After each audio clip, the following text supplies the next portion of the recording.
ভাইজান, ভাইজান আমাকে বাঁচাও। আরে মারামারি কেন করছো তোমরা? আমার হাতে ওকে ছেড়ে দাও দাদা।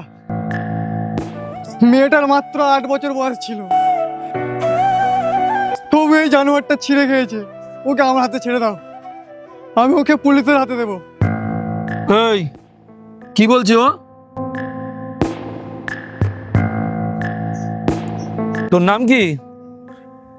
আমিনুল ভাইজান। আমিনুল? মুসলিম? হ্যাঁ ভাইজান, তোমার জাত ভাই। জাত ভাই? এই ভাই, একে ছেড়ে দাও, এর গায়ে একদম হাত দেবে না। কি ছেড়ে দেবো? একটা 8 বছরের নিষ্পাপ শিশুকে ও জানোয়ারের মতো ছিঁড়ে খেলো, আর আমি ওই শয়তানটাকে ছেড়ে দেবো? হ্যাঁ ছেড়ে দেবে। এই উসমান ভাইয়ের উপরে কথা বলার সাহস এই এলাকার কারণ নেই। উসমান ভাই ও তোমার নিজের ধর্মের লোক বলে তুমি ওকে বাঁচাচ্ছ? সত্যি করে বলো তো, ধর্ষকদের কোনো ধর্ম থাকে? যদি ও ধর্মজ্ঞান থাকতো তাহলে এই কাজ করতে পারতো?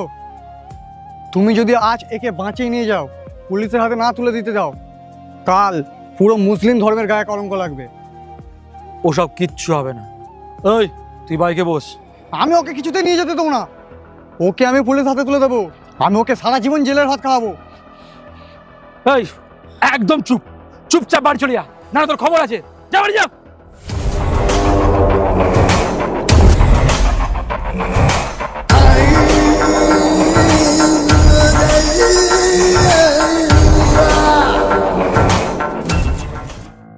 নাম।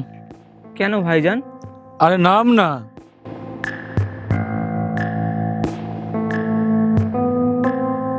তুই তখন কি বললি? তুই মুসলমান?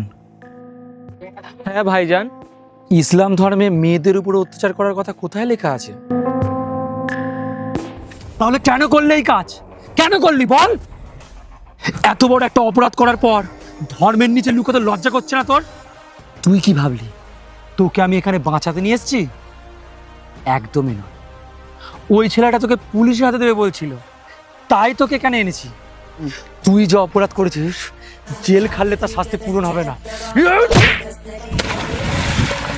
भुजङ्गं कपालिका